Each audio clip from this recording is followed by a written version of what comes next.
If productivity is so important, why is it not a specific agenda item on board meetings as a specific agenda item in its own right? One of the things we're not taught in business when we're operating in business is how do you think about productivity, and do you even have a productivity strategy? What's the hardest thing you found today and why? Think about your time as an investment thesis. You've got £8 or £10 that you're going to invest every day. Where are you going to spend each pound? And then I also work on a theory of having three.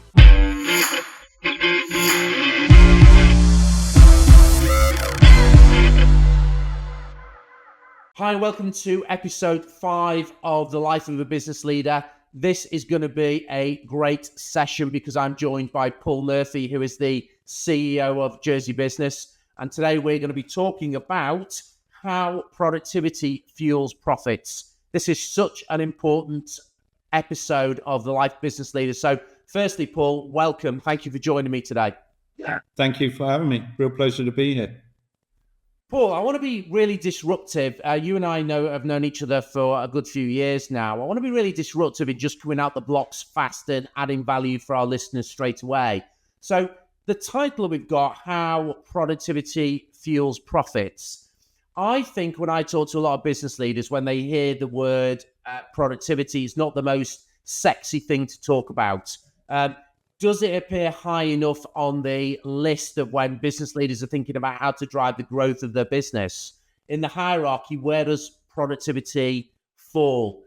And my question for you will be, is there something that we need to do in terms of repackaging or repositioning or educating about what we truly mean by productivity? Yeah, I think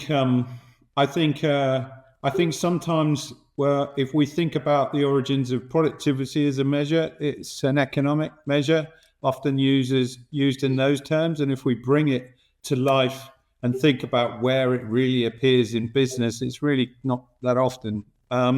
So I think the job for you and I today is to think about, how do we pull that apart and make it really understandable. I think from a productivity point of view, and we'll talk about this, but there's, it's quite an elephant to talk about, but actually when you start breaking it down into its components, productivity is really just in its simplest form about actually just getting more out of either less or the same. And that, from a business point of view, is it in its simplest form, trying to achieve more with less or the same input, I think is a really interesting business challenge. And actually, if you call it that, I think many businesses and listeners will relate to that. It's something we're either trying to do as individuals, as teams, or as businesses. And you and I are obviously going to talk about some of the challenges that have appeared over the last decade in terms of productivity.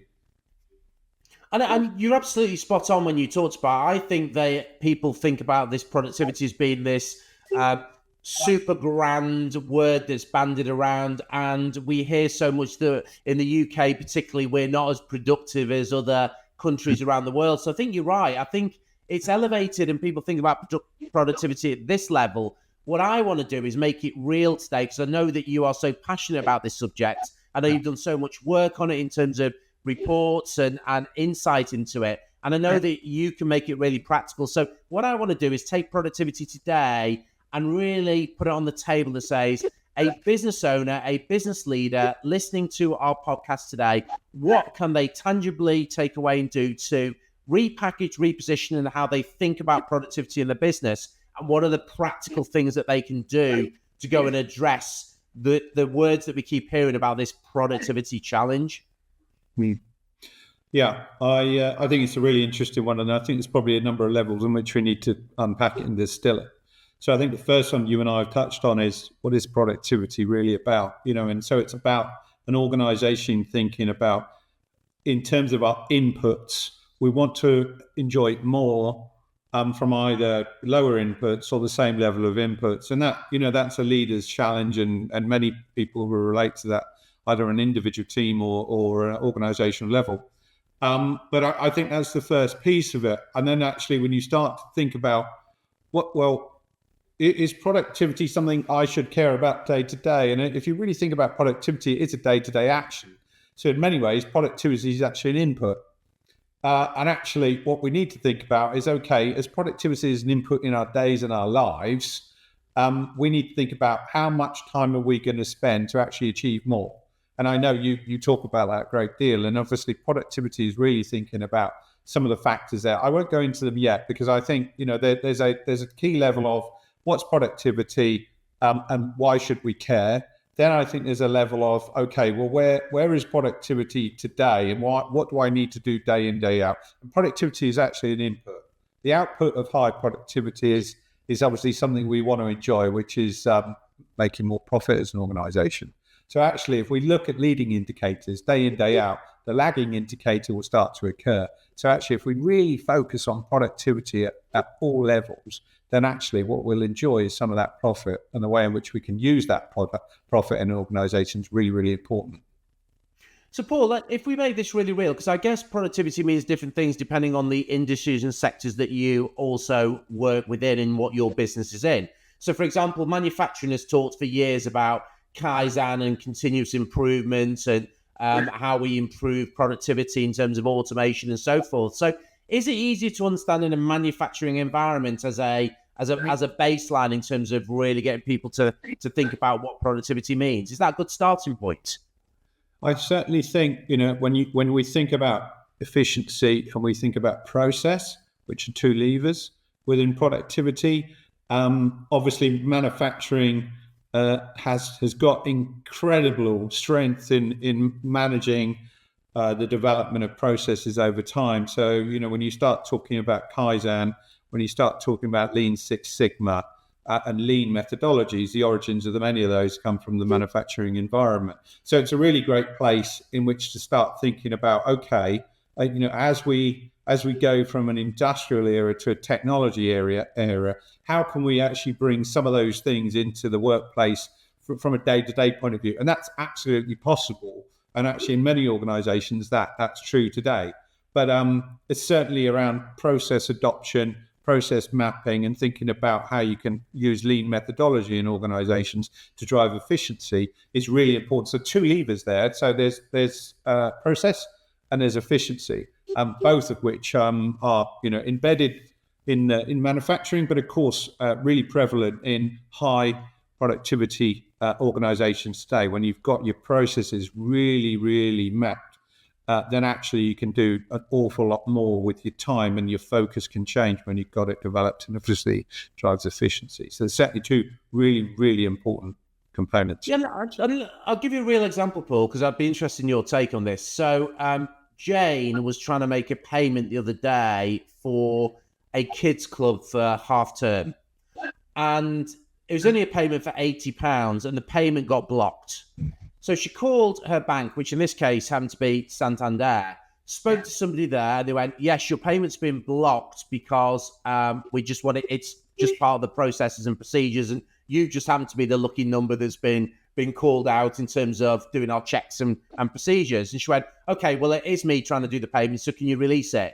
And the individual went, no, I can't release it because what we need to do is we need to raise a case now that needs to be investigated, and somebody will call you within 24 hours to validate whether it's really you and you were trying to make a bona fide payment. And she said, well, it is me. I'm on the phone now. I've gone through my ID process. It is me, so just release it. No, we can't do that because we need to follow this protocols. So is that not an example of not only productivity at its worst and where it's falling down, but also the inextricable link between productivity and the service experience? Yeah, I think it's a good example of a process and the emotion that suddenly comes out as a result of the process. That's for sure. And I think what's really interesting about it is when different organizations in different sectors come at these processes in very different ways. And so actually, one of the things I've noticed in some really high performing global organizations is that often you'll find they start to consider, well, how do we start building a process? Is it an inside out process? So from us as an organization out, or is it actually aligned around the customer, the consumer, and that journey, so that actually we're always putting the customer at the center and the heart of what we do? And of course, within some organizations, they have a risk profile and risk mitigation that they need to think about. But of course, what's happened in some scenarios, maybe in this one, that actually the risk profile element of what they're doing has become rather large, and actually what's become secondary is actually the customer journey and the way they have to re-engineer the response to it. So I think it's a great example. I guess my takeaway is best practice that I've seen both here in Jersey and globally is actually build the process around the user and the consumer and the customer. And if you always keep that in sight and in mind, then actually you'll have a process that really helps your organization. Love that. And that for me is, let's package that as the number one takeaway from our session so far that people can take away. And you said something there which I think is absolutely key, that a lot of organizations and their teams and their people fall into the trap of designing processes, procedures, systems, ways of working inside out, not outside in. So let's take that as the first action for our listener today, that are you building your business outside in or inside out? And are you designing your processes through walking through the shoes of your clients or customers and really asking yourself the question about how easy are we to do business with? And if you're designing it that way, then not only will you be getting lean processes, but you'll also be building a really world-class service experience, because the two are bedfellows. Yeah.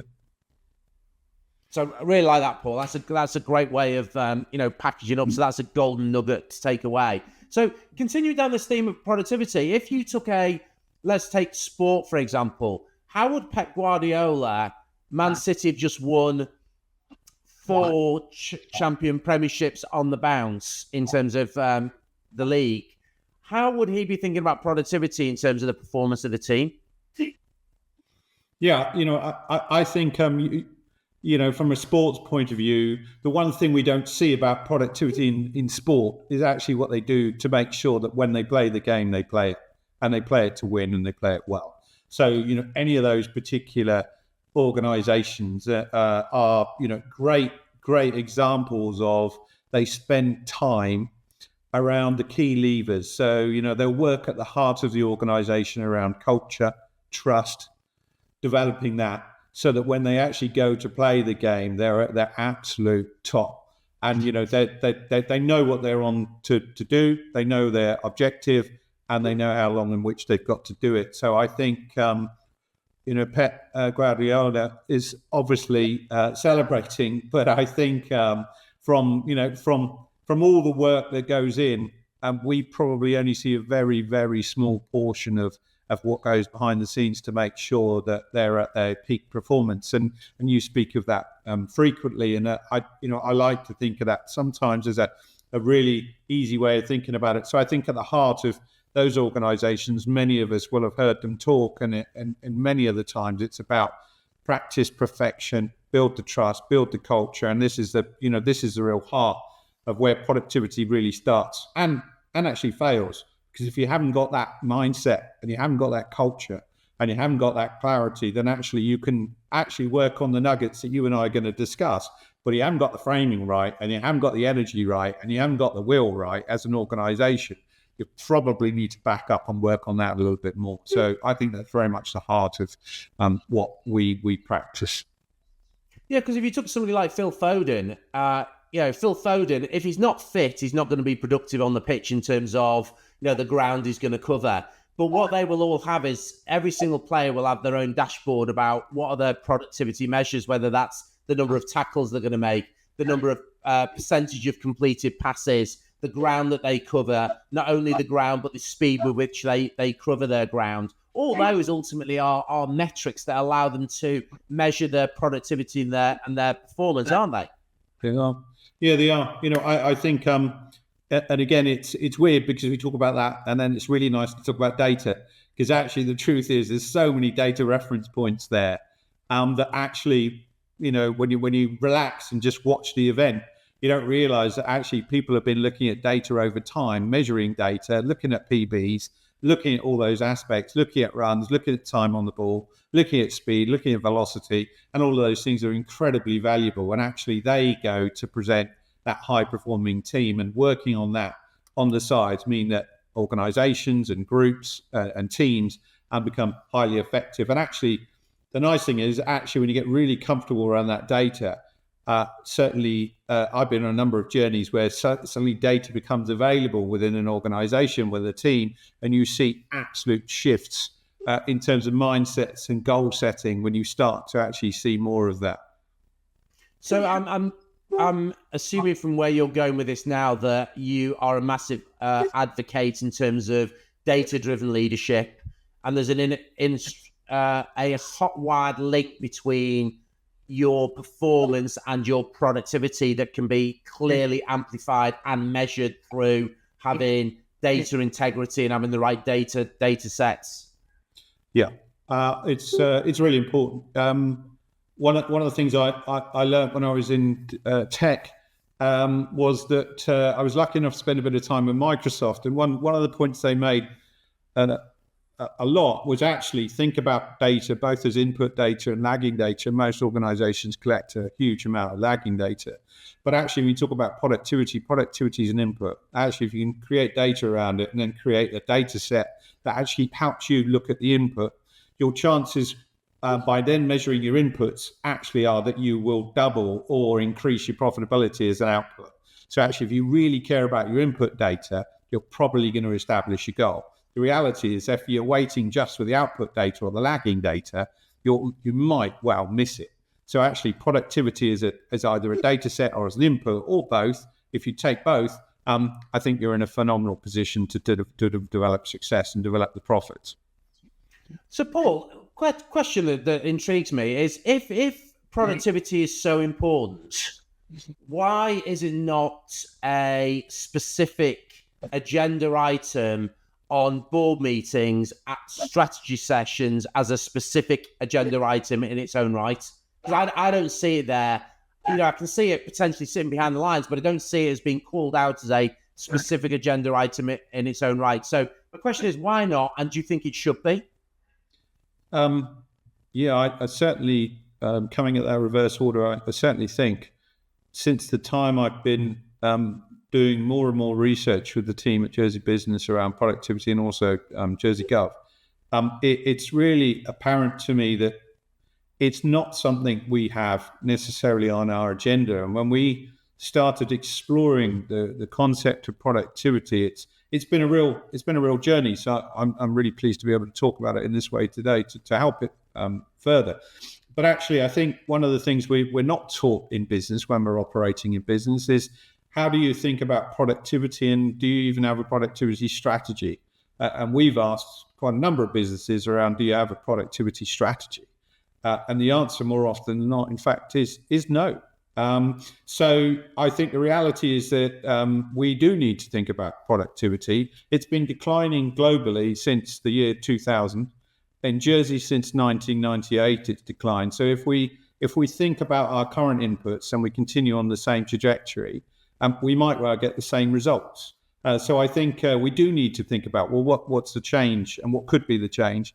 And that's certainly why we talk a great deal about productivity. So in summary, I think we don't talk about it actively. I think that is beginning to change, and that's a positive. But I do think that we need to make more conscious effort, and we're certainly here to help around how people can look at productivity as a strategy within the organization and get it on the agenda in the way you suggest. Because actually, when you start to break it down, there are areas that we talk about, but we actually don't put them together in the way that I think perhaps we could. No, and even this conversation is really making me think about the work that we do, and particularly Built to Grow and the business growth transformation framework and the growth planning framework. Productivity strategy, which you call out, is quite an interesting concept because we don't have it as a specific strategy in its own right. But what I'm thinking about is, if we talk about people strategy, or we talk about sales strategy, or if we talk about marketing, or we talk about operational excellence, for me, every single one of those strategies within them should have a question about thinking about productivity as a guiding principle or a North Star within the strategies. So I guess my question is it having a specific productivity strategy, or is it baked into ostensibly when you think about business planning into the strategies or your organizational design, is that there's different ways that you can think about it. Yeah, as you say, I think many of the strands are there, but I also think we need to be more conscious around the checklist. And so, it may not be as much as a strategy. So you and I have already on this discussed what's at the heart of it. So it's about leadership, culture, attitudinal, and making sure the organisation is set and can manage change. But actually, if we go into the levers, there's innovation as a lever, tech and innovation as a lever. There's upskilling, engagement, and well-being as a lever, number 2. Number 3 is around capital investment. So what's the organisation doing, or what are you doing about capital investment? When did you last make that? Export, thinking about how could you grow, how could you grow revenues around export, process, and then efficiency. So those are the 6 kind of key checklist points that you could form into a strategy, or you could keep them as a checklist, but make sure that within the checklist you're often talking about them. And then if you want to be brave, calling them out as scoring against them. So saying either as an individual, team, or a business, if I was to score myself 5 being really high, 1 being low, where would I score on those? I think it gives you an opportunity to really start thinking about how you can unbox productivity and actually do all your current strategies and all of your current plans involve all of those things. And whilst they might, I think actually it's really important to just say, okay, so when was the last time we actually drove innovation? Or when was it the last time we drove capital investment as an organization? Or when did we last really spend on upskilling, engagement, and well-being of the organization? Just as 3 of them. But I think it's either as a full-blown strategy to sort of bring them in and use it in this way, or as a checklist. And so, for the listener today, there's 2 ways in which you could perhaps approach that. Yeah, no, I love that. So however you do it, the question is, I think the key takeaway action is the productivity challenge or productivity needs to be more conscious and deliberate and on your agenda, whether it's a specific agenda item that you have at your leadership board strategy sessions as an individual item, or whether it's baked into conversations that you have about, sales, marketing, customer experience, whatever it is, whether it's baked into those. The key is that it's got to be up there. I think that's the key takeaway, isn't it? Yeah. I have to say, from a leadership and a culture point of view, if as a leader you're not managing productivity of the organization, then I also think within it, if you think about what low productivity looks like, or unproductive teams, what they look like, because we've been speaking about what is the positive side of that story. But actually, if you think of the consequence of organizations and individuals and teams spending excessive time on processes, knowing that they even perhaps waste some of their time, that actually, I think, adds a lot of stress to today's jobs. And I think it's almost incumbent that we think about actually is, as we've spoken about how we develop culture, how we develop well-being, I think productivity is a factor of this as well. And I think actually allowing teams and organizations to become successful through high productivity and generating outcomes, I think is really, really important. And so I'm really keen to see where we can make sure that it becomes more and more on the agenda. And but Paul, you just sparked me with that, because if you want productivity to be at the heartbeat of your culture, I was with a client yesterday who actually have culture champions in their business. And what they've done is they put together a committee, in inverted commas, because I don't particularly like the word committee, but in essence what they've done is they've taken from across the business, from different functions, different departments, individuals who come together and really work on the culture and make sure that the culture of the organization, on the premise that everybody in the business owns the culture, they've got this kind of culture champions team. What sparked me is, with this conversation, is you could have the same, couldn't you? You could have productivity champions. Yep. In operations, in sales, you could have specific team members whose job is to really think about how productive they are in their part of the business. Yeah, we're this year we're promoting through the business community productivity pros. So actually to take the positive, because there's lots of them in every community and every business. We've got a lot here in Jersey, and we're actually putting some of those people above the line, so to speak, in terms of introducing productivity pros. So as an outcome, actually celebrating productivity, I think, is a really important thing. And if we come back to human nature, we all want to be productive. We don't want to be unproductive. We don't want to spend excessive time on things. And certainly most of us want to be successful at most of the things we do. Most of us are wanting to do that. And in fact, actually, in unproductive environments, it's not a difficult lid to lift, because actually I think most of us, just as in our human DNA, want to make sure that we use our time well. Yeah. No, totally get it. Totally get it. So I think that again is a key takeaway action. If you really want to get productivity on the agenda, more conscious in your business, then how can you think about productivity champions? And then you could have productivity tables, couldn't you? Or, how do you create a scorecard or a mechanism in your business where people come up with ideas, innovations that help to drive productivity, and how you quantify the benefits of those, and almost have a running ticker, I guess, of all the kind of the productivity gains that you hunt out. Yeah. No, I think gamifying it, making this more transparent and more authentic in organizations, I think, is really important. One of the things that I've spoken of in the past is also thinking about the hero and villain type story. So think about, who's the villain? Where's the villain? The villain in some organizations today is unproductive. We've coined a phrase around unproductive Pete.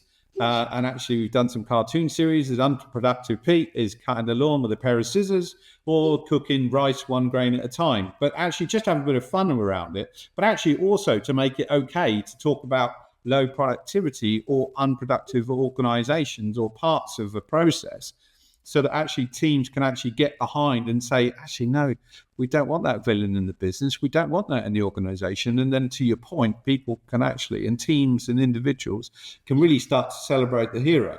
And the hero is high productivity. Yeah, I love that. Unproductive Pete. Every business needs an unproductive Pete as a characterization. You used a great word there. You articulated it much better than I did, but you for me hit the nail on the head, which is about gamifying it. And I think if you can make it fun, where people are hunting out productive gains, where you can really quantify the benefits of those and you celebrate successes, then it could become really a productive forward momentum, cadence and rhythm in your business, couldn't it? Yeah. We just by way of an example, when we do the business improvement process courses at Jersey Business, one of the things we start with is mapping a process today. Then we go on a journey in terms of eliminating waste. And by the end of the journey, we remap the process. And it's the we being actually the businesses. And what I often find the most exciting element of that is actually people putting red Post-its up as to where the waste is in the organization, where the time is spent, and where the defaults are. And actually, at the end of the journey, you come out with a scenario where you've got forecasted benefit and saving. And I have to say, to your point around thinking of data, how we share that example I have seen now. We've been doing it since 2018. I've seen it every single year. We run 2 programs as we do Leading Growth. And actually, when you start to see the outcome in terms of numeric numbers and the emotion that goes behind that, it's something that is incredibly powerful.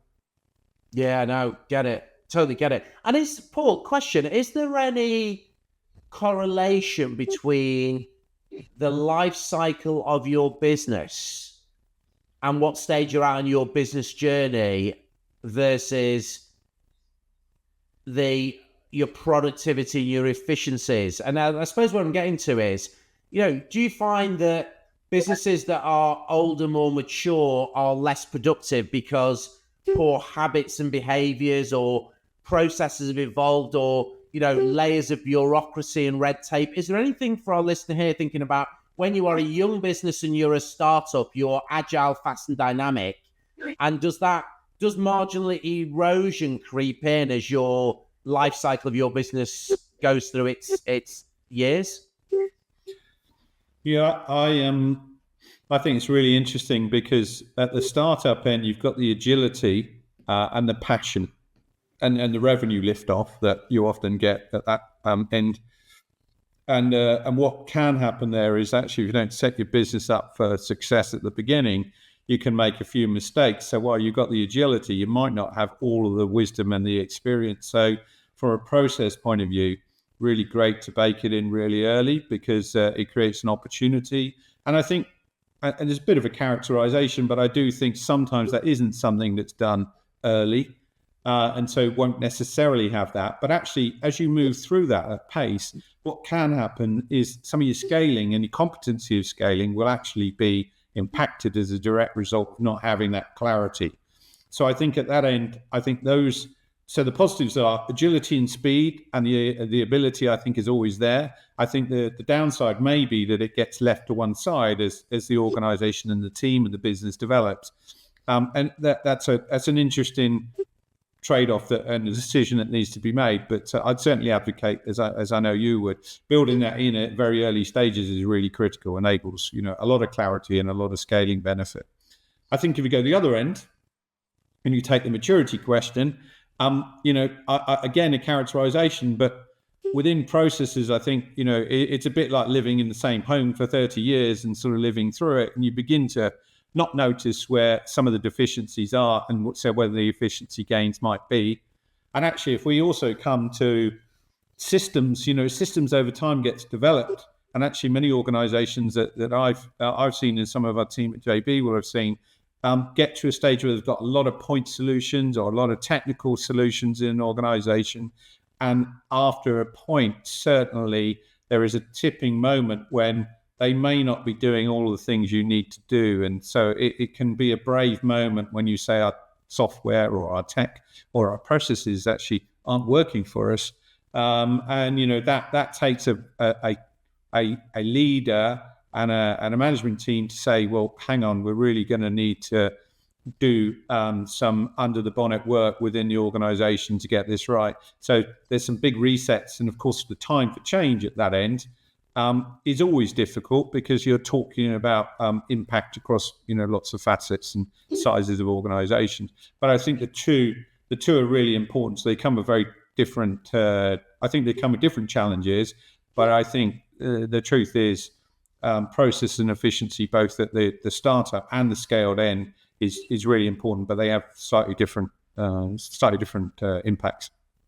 So if I was to summarize that, if you're at the early stages of your journey as a business, really invest hard at the front end in getting your processes and your systems and your efficiencies right, so you get those, almost the way that we do things around here, bedded in really quickly. And for the more mature business, maybe you've got to go back and make sure that the processes that served you well when you first set the business up, that you've not got fat or layers or 7 different versions of the same process and people are doing it different ways, that you might need to go and do a spring clean in your business to, re-engineer some of your processes and procedures, because you might have got lazy or bad habits might have slipped in. Is that kind of a good way of maybe summarizing it? Yeah, it's perfect. Thanks. Yeah. I love this conversation. Paul, just another, the questions are coming fast and hard at you. Is there anything to learn? You look at the success of franchise businesses, and take a really simple example, McDonald's, and whether you like the food or not, park that to one side, because you can't question the success of McDonald's in terms of the number of franchise outlets there are across the world, the machine that is McDonald's. Is there anything about how turnkey that business leaders need to focus and really think about how they make their businesses turnkey? Is there anything from that kind of franchise mentality that helps with enabling or enhancing the productivity opportunity? Yeah, I was organization. I always talk about 3 steps: people, process, and tech or software. And so if you come back to the franchise model, I think what's always been very impressive about that is that the framework that has been developed in those organizations, both globally and locally, the framework that's developed is set up to enable teams, and it gives them clarity. It's also set up to do A to Z processes, and then they've also equipped them with either the capital expenditure, the systems, the software, and the technology. So those 3 steps are absolutely baked into those propositions around franchise organizations. And of course, they were baked in for slightly different reasons because they wanted to make sure they got consistency over time. But if you lift the principles of people, process, and either systems or technology or software, if you lift that as a principle and drop it into any organization, that's an incredible formula for success. I really like that, and that really chimes and resonates with me because my passion for simplicity is genius, and simplicity scales and complexity fails. So that little formula that you've just golden nugget that you've just given us in terms of those three strands of people, process, and technology enablement, that's a great way for me that the listener to our session today can really kind of practically take that away, apply, and almost go through their business and walk through their business with a fresh lens and think about productivity, but people, process, and tech. Are you optimized in those three parallel lanes? Yeah, it's such a big topic. It's really interesting, but I think if you create them as bubbles, you'll find actually more often than not, you will very rarely get an outlier that you can't put in one of those three. So yeah, I would definitely recommend it. And Paul, if we bounce just for a few minutes, as I think we've got kind of a couple of minutes left, if we were bouncing, just thinking about really simple, practical examples that might be so obvious, but you can't overlook them. If we bounce for a few minutes and just like when I did one, you did one about examples of where you might be able to hunt out productivity, efficiency gains. I'd just be interested to see what they look like. So, for example, if I was going to throw one on the table, we've done a lot of blogs recently about creating a meeting culture in your business, and you end up having meetings, and then you have a meeting to decide what the meeting's going to be about, and then you need a meeting to decide what the agenda's going to be for the meeting. And it's just like you can create a meeting culture in your business, which of course is a killer of productivity. So I always say, go and halve the time of your meetings and don't have any sit-down meetings, have stand-up meetings, and you'll suddenly find that's a productivity gain. If you were just kind of sharing really simple examples, what would be one that you would throw out? The one thing I always think about is where you invest your time. We're investors every day in our time. So if you're going to work for 8, 9, 10 hours, decide where you're going to invest your time. And I take a 3 approach. What are my top 3 things that I want to actually get off my desk today? And I'll stack rank them. So I would say, think about your time as an investment thesis. You've got 8 or 10 pounds that you're going to invest every day. Where are you going to spend each pound? And then I also work on a theory of having three things that I want to accomplish. And I have to say, you also need to think about where you got your energy. So if you're an high energy, early morning person, do the challenge in one of those 3 first thing. Yeah, nice. So another one I'd throw in there would be, I always remember doing a piece of work with one of the major banks, and what they found was that their customers valued their annual relationship review with their relationship manager, but they didn't mind whether it was done across technology or whether it was face-to-face. And previously, all their relationship managers have been face-to-face, and they were driving across the country, going to meet with clients, and suddenly 60% of their client base, which was something like 10,000 customers, said, we do not mind doing our face-to-face over Zoom or over technology. So what they did was they switched half of their relationship managers to desk-based relationship managers, and suddenly they could do 5 reviews in a day, whereas previously they were only been doing 2. That was 150% uplift in productivity. So, there's really simple examples. It doesn't have to be this grandeur thinking about productivity. It's real practical things, isn't it, that you can do, Paul, which are game changers? Yeah. And I think sometimes productivity is about just asking you a question about, why, or, so one that I would say is ask either yourself, your team, or everybody, what was the hardest thing you've found today? And why? And actually, you'll probably start to discover where people are finding certain either routines or processes difficult. And, and then when you start to look at it, you can actually start to think about how can you break that down? Could you use something? And why was that difficult? Is it something we've done that's made that difficult? And I think the more you ask that question, I think the more it will become obvious that there are productivity killers or low productivity things in your organization. And more often than not, as you say, we can over-engineer this, but if you take very small practical steps day in, day out, then the marginal gain theory around productivity is exactly what it's all about. So I would say, what was hard today? Why was it hard? And is there a way in which we could make it easier? Love that. And again, you triggered me. I love these conversations because you just triggered me with one other thing. We do employee surveys where we ask people about the culture and what they think about the organization. Do you find organizations are doing more kind of quarterly, half-yearly, annual productivity surveys that ask our people who probably have got the answers about what's stopping you doing your role really effectively? Are organizations doing more of those kind of surveys, or do you think that's something that they should do? I suspect the answer's somewhere in the halfway point, because I think certainly when we look at upskilling, engagement, and well-being as a factor of productivity, I think since COVID, I think organisations have really turned up the dial, and it's incredibly positive. But I still think there's more room for us to ask that question more often and actually be really open to the answer.